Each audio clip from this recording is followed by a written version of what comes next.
Have you ever heard the Jamaican saying, "From saltfish was a shingle housetop"? Sounds pretty funny, right? But there's a fascinating story behind it. Let's travel back in time. Saltfish, which is salted cod, was imported to Jamaica from places like Canada. It was incredibly cheap and so common that it became a staple food for many people across the island. It was so abundant, in fact, that a joke started to circulate. People said you could even use it to build a house, specifically to shingle the roof. Can you just imagine that for a second? A house with a roof literally made of fish. Of course, nobody actually did this, but the image perfectly captures just how plentiful saltfish was. But this proverb is more than just a funny mental picture. It tells a much deeper story about Jamaican history and culture. It's a powerful reminder of how things once were a time of simplicity, when basic necessities felt endless.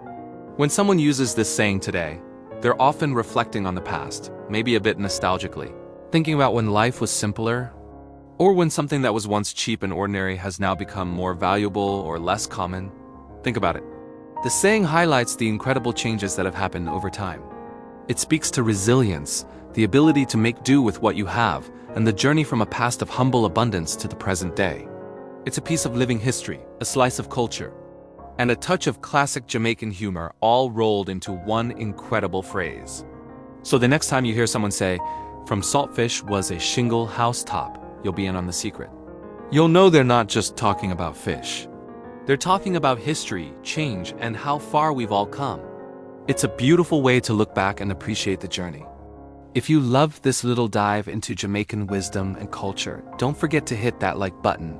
Share this video with a friend who'd find it interesting, and subscribe for more fascinating stories from the Caribbean and beyond. Thanks for watching.